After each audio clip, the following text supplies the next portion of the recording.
Merci beaucoup. Étonnant. Surprenant, en effet. Inquiétant peut-être, je ne sais pas. Steven Whitterell, vous êtes enseignant depuis 16 ans et formateur depuis 5 ans à l'INSPEL, l'Institut national supérieur du professorat et de l'éducation, anciennement l'IUFM, et vous formez donc des masters 1 et 2. Alors, ce qui vous a amené à l'anglais, étonnamment, c'est le breton, la langue bretonne. Oui, entre Comment autres. se fait-il? Entre autres, oui, je suis d'origine bretonne et j'avais des grands-parents et des parents qui parlaient breton. Et tout petit, j'ai baigné dans cette culture-là et je crois que ça m'a initié aux sonorités, en tout cas des langues étrangères. Je n'avais pas peur de ces langues-là, ça m'amusait même et ça faisait partie de mon quotidien. Et petit à petit, j'ai découvert l'anglais et j'y ai trouvé une vraie source de réjouissance et de plaisir, en effet.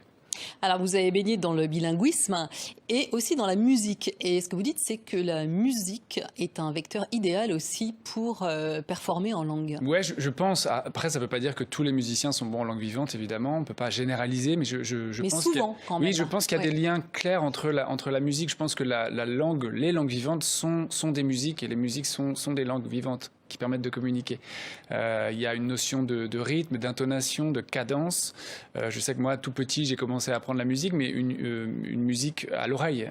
Donc apprendre à reconnaître les mélodies, à les mémoriser. Et en effet, je pense que ça a déclenché chez moi une certaine facilité à m'approprier la langue étrangère, les langues étrangères de manière générale, à être capable de reproduire un accent de manière assez naturelle et assez facile pour moi. Alors l'accent anglais, il est quand même particulièrement difficile pour nous, Français, à dupliquer. Il est difficile, oui. Je pense qu'on est tous capables de parler correctement anglais, ou en tout cas avec un accent où le français est encore très présent. C'est assez difficile d'imiter, de reproduire parfaitement. Vous donnez justement des astuces pour réussir à imiter ces accents. Oui, alors la première chose, je pense qu'il faut être assez réaliste et c'est pas quelque chose qui se fait du jour au lendemain. Souvent, on est dans une société de l'immédiateté où on a envie que tout se passe très vite. Et c'est vrai que les langues vivantes c'est un processus qui prend du temps. Comme le sport, vous dites. Oui, c'est comme le sport, exactement. On peut s'inscrire à une salle de sport et si on y va une fois par mois, le physique va pas changer énormément. C'est la même chose pour les langues vivantes. Si on ne pratique pas de manière quotidienne, c'est vrai qu'on ne peut pas développer d'automatisme. Et l'accent, pour le coup, c'est la même chose. Alors oui, en effet, dans mon livre, j'en parle, mais il y a des techniques pour développer l'accent anglais de manière assez simple, finalement. On peut en citer une ou deux. Oui, on vous écoute, on attend. Une technique qui est assez connue, c'est la technique du shadowing. Alors, shadow en anglais, ça veut dire une ombre. Il s'agit de regarder une vidéo ou d'écouter un audio et de reproduire, de faire des pauses et d'imiter, en fait, d'être vraiment dans l'imitation du ton. Exactement comme un perroquet, imiter au plus proche de ce que la personne qu'on voit ou qu'on entend nous dit et continuer ainsi jusqu'à la fin de la vidéo. Alors ça peut paraître anodin comme ça, mais quand cet exercice est fait régulièrement, on le prend comme un jeu et ça désacralise un petit peu le fait de devoir parler anglais parce qu'on se sent vraiment plus porté par la vidéo.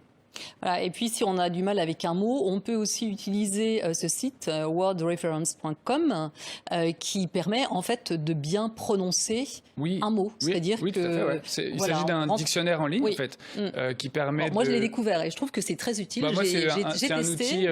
C'est un outil que je conseille moi à tous mes élèves, mais c'est vraiment un dictionnaire en ligne. C'est pas un traducteur, c'est un dictionnaire. Donc le dictionnaire va vous donner donc la définition des mots et va vous permettre, en cliquant sur le mot justement, d'avoir la prononciation correcte. Et vous pouvez même choisir le type d'accent que vous voulez, si vous voulez un accent britannique, un accent américain. Donc vous pouvez vérifier par vous-même la prononciation d'un mot.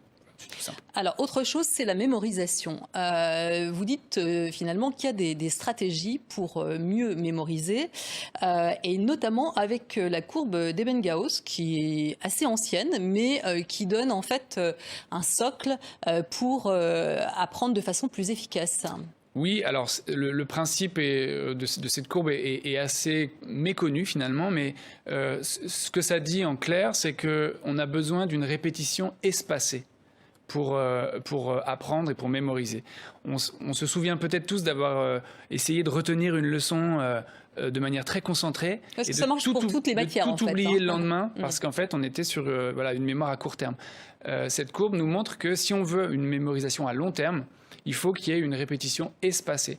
Parce qu'en fait, la recherche montre qu'on oublie, en 24 heures, on oublie jusqu'à 60-70% de ce qu'on a appris. Donc, il faut régulièrement revenir sur les apprentissages, mémoriser de manière espacée, en étalant justement cette mémorisation. Et ça permet, au bout d'un mois, alors 10 minutes, un jour, une semaine, un mois, de manière à ancrer la mémorisation. Bon, on va essayer d'ancrer cette courbe dans notre tête, en tous les cas. Déjà, ça nous donne un... Ça fait 10 ans que vous faites des tutos, donc il y a eu plus de 200 vidéos, 30 à 35 millions de vues, et vous avez 500 000 abonnés. Donc ça veut dire qu'il y a un vrai besoin. Oui, il y a un vrai besoin. Je pense que les Français sont très friands, ils ont envie de se remettre à l'anglais. Il y a beaucoup de gens qui sont frustrés, je crois. Beaucoup d'adultes. Alors sur ma chaîne, ce qui est bien, c'est qu'il y a vraiment toutes les générations. Ça va des jeunes aux moins jeunes, aux retraités. Et les gens ont un réel besoin de se remettre à l'anglais parce qu'il manque de confiance, je pense. Et je crois que ça fait partie de mon rôle aussi sur cette chaîne, c'est de vulgariser, c'est une certitude, de rendre les choses accessibles, de rendre l'apprentissage de l'anglais accessible à tous et à toutes. Et ne pas avoir peur. Et surtout, de gagner en confiance, parce que on a tendance à penser en France que l'anglais est quelque chose de difficile, de dangereux parfois, quelque chose qui fait peur, quelque chose qui rend anxieux. Et moi, mon rôle, c'est de montrer que n'importe qui est capable de parler anglais, à condition d'être accompagné et à condition d'avoir une réelle motivation. Et alors, la motivation, elle peut aussi venir d'un domaine d'intérêt. Vous préconisez de trouver quelqu'un qui est un spécialiste dans un domaine qu'on aime et d'aller le voir sur Internet parler en anglais.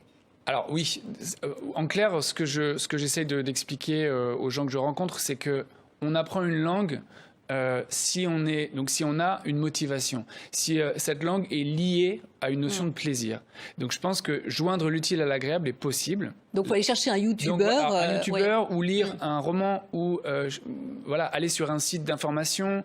En tout cas, aller chercher des ressources. Oui, vous en donnez énormément dans votre livre. Il y a beaucoup de podcasts qui existent. En fait, c'est très, très facile de trouver... L'idée est simple. Cherchez vos points d'intérêt, vos centres d'intérêt, vos loisirs, et allez chercher des documents audio, vidéo, des documents à lire également, qui vont vous permettre de joindre l'utile à l'agréable et de progresser en anglais, parce que justement, vous n'aurez pas l'impression que c'est une contrainte.